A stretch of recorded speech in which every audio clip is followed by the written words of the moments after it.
Assalamualaikum Sentrian. Narasi bayaran Anies politik identitas memang terus dimainkan. Padahal isu politik identitas mengatasnamakan agama justru sudah ditabu jauh sebelum Anies menjadi gubernur DKI Jakarta. Lalu bagaimana seorang Ivan Husemen yang merupakan mantan Waketum DPP Gerakan Angkatan Muda Kristen yang menjadi bintang bincang kita hari ini, menjadi saksi bagaimana Anies memimpin Jakarta. Kita akan bertanya langsung, sudah hadir di studio. Halo Bang Ivan. Halo. Gimana kabarnya Bang Ivan? Baik. Tetap semangat ya Bang Ivannya. Bang Ivan ini luar biasa sekali di tengah kesibukannya masih mau menyempatkan waktu untuk hadir di Center Talks. Siap, kita siap hadir kalau diundang. Thank you banget loh Bang Ivan. Bang Ivan, tadi obrolan kita di belakang layar mengenai Bang Ivan awal mula bergabung di Nasdem ini jauh sebelum Nasdem menjadi partai, yaitu waktu Nasdem masih menjadi ormas ya. Boleh diceritain nggak Kak Ivan? Ya, saya bergabung itu sudah dari Ormas Nasional Demokrat. Pada saat itu saya dulu sempat berpartai juga sebelum saya di Nasdem. Dari partai yang lama, saya melihat pada saat itu Ormas Nasional Demokrat baru muncul. Dan di situ saya lihat figur-figurnya, tokoh-tokohnya, ide gagasannya, platform perjuangannya. Khususnya yang membaca manifesto, yaitu Pak Anies Baswedan pada saat itu. Jadi memang itu salah satu yang membuat saya tertarik untuk bergabung ke Ormas Nasional Demokrat. Selain figur-figur yang lain, manifesto perjuangannya tentunya figur seorang Pak Anies Baswedan pada saat itu. Berarti Kak Ivan sendiri sudah mengagumi Pak Anies sudah lama ya? Sudah cukup lama mengagumi beliau? Sudah lama. Saya melihat figur Pak Anies itu waktu itu figur muda, apalagi rektor termuda kalau tidak salah pada saat itu. Di usianya di bawah 40 tahun pada saat itu, seingat saya ya. Pak Anies itu rektor muda, terus juga lulusan luar negeri pada saat itu. Dan kita lihat juga rekam jejaknya gerakan-gerakan sosialnya pada saat itu Indonesia Mengajar. Bagaimana merekrut anak-anak muda untuk menjadi pengajar di wilayah-wilayah pelosok negeri ini. Saya melihat ya ini sosok yang luar biasa pada saat itu. Luar biasa sekali. Ya. Kak Ivan, kalau Kak Ivan sendiri sekarang kesibukannya? Saya sekarang di salah satu pengurus di DPP Partai Nasdem. Kak Ivan nyalek juga? Nyalek juga. Wah, nyalek di Dapil? Nyalek di Dapil 5 DKI Jakarta, Jakarta Timur. Dari Nasdem ya dari tentunya Nasdem. Ya Kak ya. Jadi Kak, kalau kita flashback di masa kepemimpinan Pak Anies sebagai Gubernur DKI Jakarta di awal masa jabatan itu kan Nasdem masih menjadi partai oposisi beliau yang tentu saat itu tidak mendukung Pak Anies ya. Menurut Kak Ivan sendiri nih secara pribadi, betulkah Pak Anies waktu itu memainkan politik identitas ketika beliau mencalonkan diri sebagai Gubernur DKI? Terus apakah politik identitas ini baru dimainkan di era Pak Anies atau jauh sebelum itu sudah ada politik identitas? Iya, sebenarnya isu politik identitas ini memang pasti bergulir terus, apalagi sering distigmakan di sosok seorang Pak Anies Baswedan ya. Ya kalau kita tarik ke belakang, persoalan politik identitas ini kan memang bukan baru kemarin di 2017. Politik identitas ini sudah ada, khususnya kalau kita lihat dari zaman perjuangan itu, dari era kolonial itu sudah ada. Bagaimana masyarakat dikotak-kotakan berdasarkan agama, etnis, dan lain sebagainya. Itu juga ketika masuk ke Orde Lama, masuk ke Orde Baru, lalu ke Reformasi. Ketika memang, ya saya melihat politik identitas ini pasti tidak bisa dipisahkan dari kehidupan kita berbangsa dan bernegara. Karena setiap individu itu pasti memiliki identitas. Kita lihat ketika, nggak usah jauh, ketika kita melihat partai politik, ini dibilang partai politik nasionalis, ini agama, dan itu identitas. Tapi ya begitu juga di daerah. Ada di satu provinsi pun ada juga identitas ini masing-masing, suku masing-masing dan lain sebagainya gitu. Nah tapi bagaimana identitas ini harus menjadi alat nomor satu. Karena Pancasila itu identitas bangsa, gitu loh. Bahasa Indonesia adalah satu identitas bangsa. Nah, bagaimana identitas itu harus menjadi alat pemersatu. Jadi identitas ini jangan sampai menjadi pertentangan antar etnis.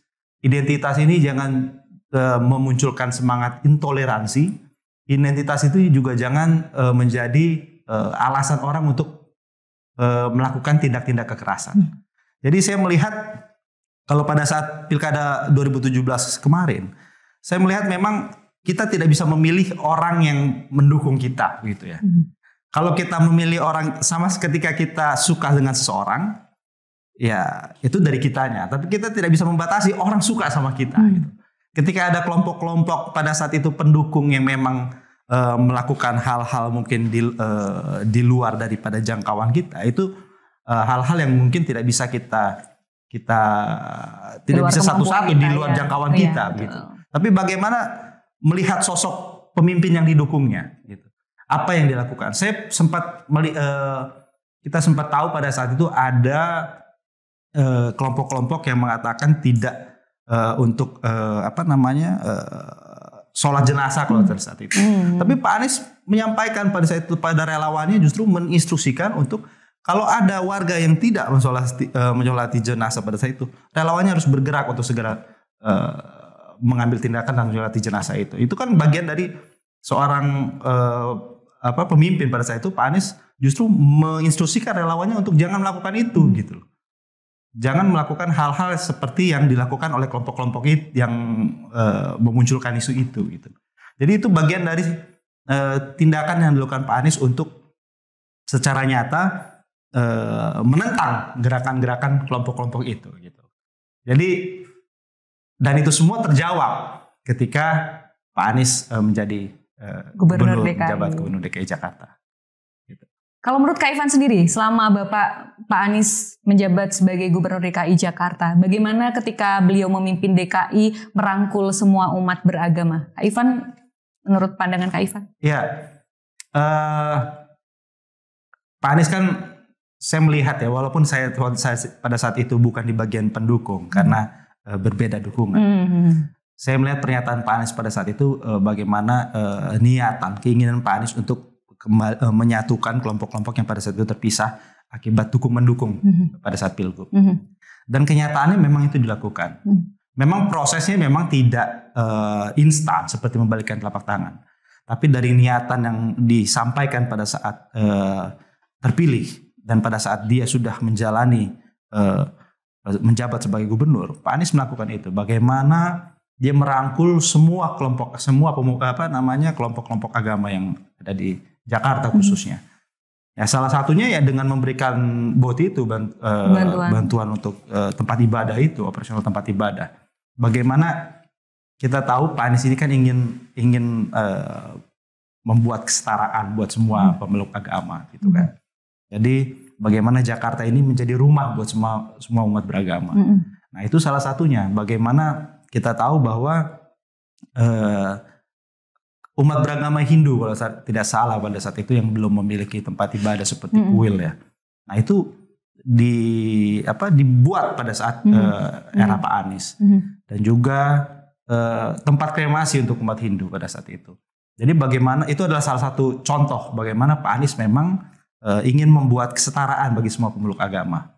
Bukan hanya non-muslim itu banyak kan, bukan hanya Kristen, tapi ada Buddha, ada Hindu. Bagaimana semua pemeluk agama itu diperlakukan yang setara. Jadi mereka merasa nyaman, merasa aman ketika mereka beribadah dan melakukan perayaan-perayaan keagamaannya di Jakarta.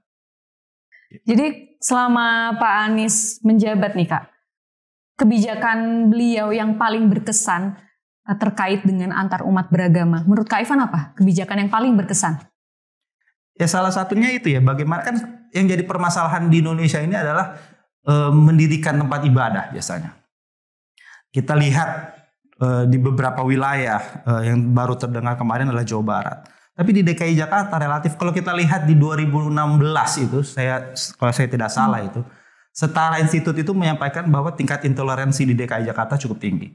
Tapi 2017 ketika Pak Anies memimpin, sampai setelah dia menyelesaikan masa jabatannya, relatif tidak ada riak-riak terkait dengan konflik antar umat beragama.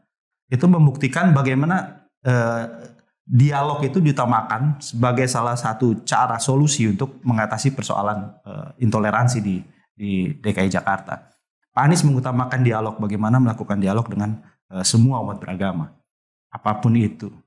Jadi saya melihat itu salah satu yang cukup baik ya yang dilakukan. Kalau saya sebagai umat Kristiani, saya melihat salah satu contoh yang belum ada di gubernur-gubernur sebelumnya adalah yang Christmas Carol itu. Saya lihat. Ya kan, bagaimana masyarakat warga Jakarta itu merasakan Natal bukan hanya di rumah dan di gereja, tapi di ruang publik. Public space. Iya, bagaimana Pak Anies itu menginisiasi itu gitu. Jadi ya itu satu hal yang menurut saya cukup baik dan cukup mengesankan ya yang dilakukan oleh Pak Anies. Kalau kita flashback nih Kak, dulu kan ada narasi menakutkan yang dimainkan ketika kalau Anies jadi gubernur DKI ini nanti banyak gerakan radikal dan segala macam narasi-narasi negatif itulah, kan Kak Ivan juga tahu ya. Berarti itu fix terbantahkan ya Kak ya dengan kebijakan-kebijakan beliau yang selama ini selama menjabat sebagai gubernur DKI Jakarta terbukti merangkul antar umat beragama. Iya betul. Makanya saya di sini berbicara berdasarkan data dan fakta ya. Karena kan kita tidak berbicara berdasarkan asumsi. Saya seorang Kristiani yang juga adalah warga Jakarta. Saya tentunya mengalami selama kepemimpinan Pak Anies sebagai gubernur DKI Jakarta. Saya bukan pendukung Pak Anies pada saat itu. Tapi tentunya kita juga harus objektif. Kita objektif dalam hal ini bukan bicara masalah like or dislike. Tapi masalah apakah kebijakan daripada pemimpin yang saat itu memimpin dirasakan oleh warganya gitu. Dan saya merasakan bagaimana beribadah tidak terganggu, merasa nyaman, merayakan hari raya umat beragama itu juga merasa aman gitu. Tidak ada konflik horizontal antar umat beragama, bagaimana mendirikan rumah ibadah izinnya mudah.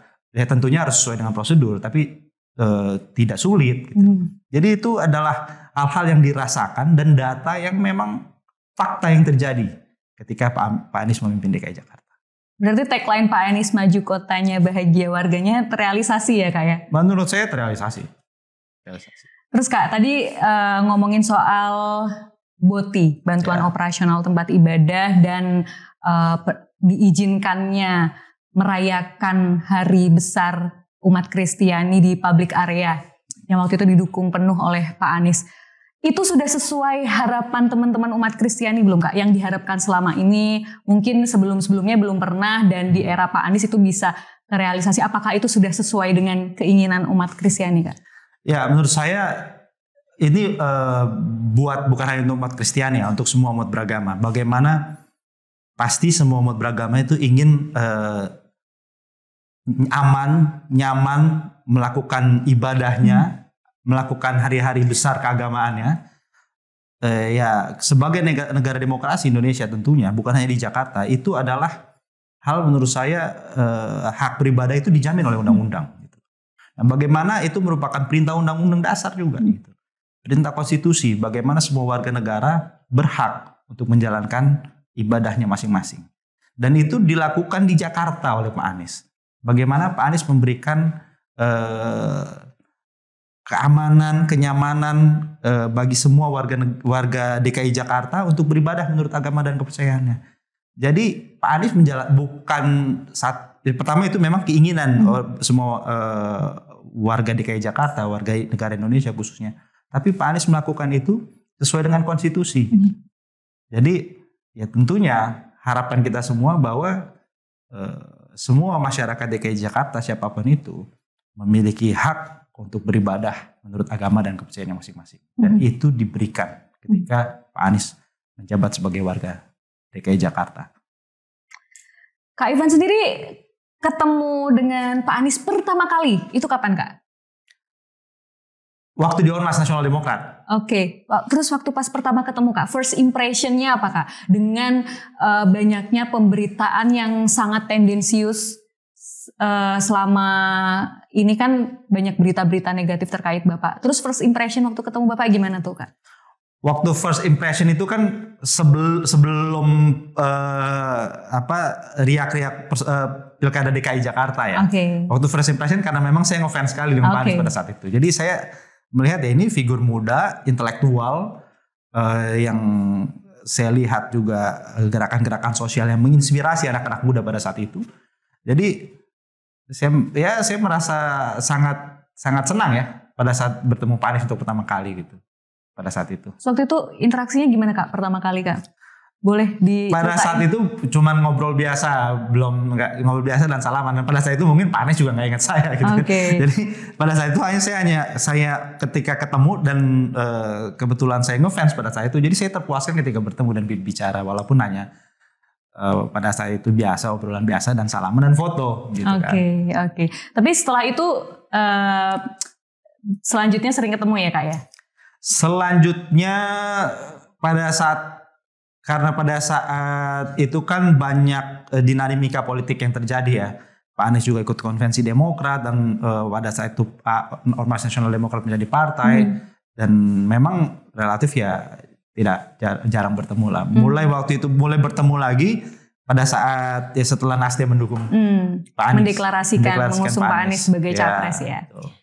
Kemudian Kak, kalau dari sisi personal Pak Anies, sosok dari Pak Anies yang paling jadi panutan untuk Kak Ivan dalam hal apa Kak? Menurut saya menginspirasi itu salah satunya adalah gerakan Indonesia Mengajar ya. Karena salah satu yang jadi persoalan di Republik ini adalah pendidikan. Bagaimana Pak Anies itu sudah bergerak bahkan jauh sebelum dia mencalonkan. Baik sebagai Gubernur DKI Jakarta maupun presiden di Pilpres ini. Banyak kan tokoh-tokoh yang memang mulai bergerak ketika dia mau mencalonkan. Tapi Pak Anies ini jauh sebelum pencalonan kontestasi di Pilpres ataupun Pilkada, Pak Anies ini sudah bergerak. Ini membuktikan bahwa memang jiwa sosialnya sangat tinggi. Gitu. Bagaimana kepeduliannya terhadap meningkatkan kualitas pendidikan anak-anak bangsa ini cukup besar. Nah, Indonesia Mengajar menurut saya adalah contoh konkret, contoh jelas bagaimana sosok seorang Pak Anies mau cawe-cawe untuk mencerdaskan kehidupan bangsa dan itu pun merupakan perintah konstitusi gitu. Jadi menurut saya itu salah satu yang menginspirasi anak-anak muda. Sebelum akhirnya ada turun tangan juga. Bagaimana Pak Anies mengajak anak-anak muda ini untuk ikut ambil bagian di dalam berpolitik ini untuk ya sama-sama kita harus peduli terhadap kondisi bangsa ini. Karena maju dan mundurnya bangsa ini ditentukan oleh anak mudanya pada saat itu. Jadi Kak Ivan setuju nggak kalau ada statement bahwa Pak Anies adalah orang yang merangkul semua umat beragama? Saya setuju. Setuju bukan karena memang pada saat ini mendukung Pilpres, karena memang apa yang dilakukan terasakan. Dampak yang dilakukan oleh Pak Anies dirasakan oleh masyarakat. Dan kita bisa melihatlah pada saat survei terakhir ketika Pak Anies selesai menjabat itu. Itu dari LSI dan Populi kalau nggak salah. Itu 80% masyarakat puas dengan kepemimpinan Pak Anies. Itu menunjukkan kepemimpinannya berhasil di DKI Jakarta. Kalau menurut saya itu. Jadi Kak Ivan, tadi kan Kak Ivan udah bilang bahwa Kak Ivan mau nyalek untuk 2024 sebagai anak muda nih Kak. Yang berkecimpung di dunia politik. Yang menginginkan perubahan, tentunya anak muda yang menginginkan perubahan. Apa yang ingin kakak bawa di DPRD nanti untuk DKI Jakarta? Ya, kan tentunya saya maju sebagai anggota legislatif. Ya, fungsi legislatif itu kan legislasi, budgeting dan pengawasan. Tentunya persoalan yang terjadi di DKI Jakarta itu tidak lepas dari transportasi, kemacetan, banjir, pendidikan, lapangan kerja dan sebagainya. Nah, ini bagaimana menurut saya fungsi kedewanan ini harus dilakukan secara maksimal dan optimal. Bagaimana kita mengawasi eksekutif dalam hal ini Pemprov, yang tentunya kebijakan-kebijakan Pemprov ini harus dirasakan oleh masyarakat, khususnya di tingkat ekonomi paling bawah. Nah, persoalan ekonomi inilah yang menurut saya menjadi persoalan yang sangat fundamental di DKI Jakarta, gitu. Lapangan kerja dan pendidikan. Jadi menurut saya itu adalah selain persoalan yang lain ya, transportasi, banjir dan lain sebagainya. Tapi menurut saya dua hal itu adalah hal yang memang harus difokuskan, yaitu adalah pendidikan dan lapangan kerja. Oke Kak Ivan, thank you banget nih Kak Ivan. Bincang-bincang kita hari ini sangat menginspirasi. Sukses terus untuk Kak Ivan. Semoga lancar pencalekannya dan bisa menduduki kursi DPRD DKI Jakarta, membawa Jakarta menjadi lebih baik, turut berkontribusi perubahan untuk Jakarta. Amin. Thank you banget Sentrian, terima kasih sudah selalu nonton Center Talks. Semoga dapat memberikan pandangan baru bagi orang-orang yang sudah kena black campaign dari buzzer-buzzer. Terima kasih Sentrian, sampai jumpa di Center Talks berikutnya. Wassalamualaikum warahmatullahi wabarakatuh.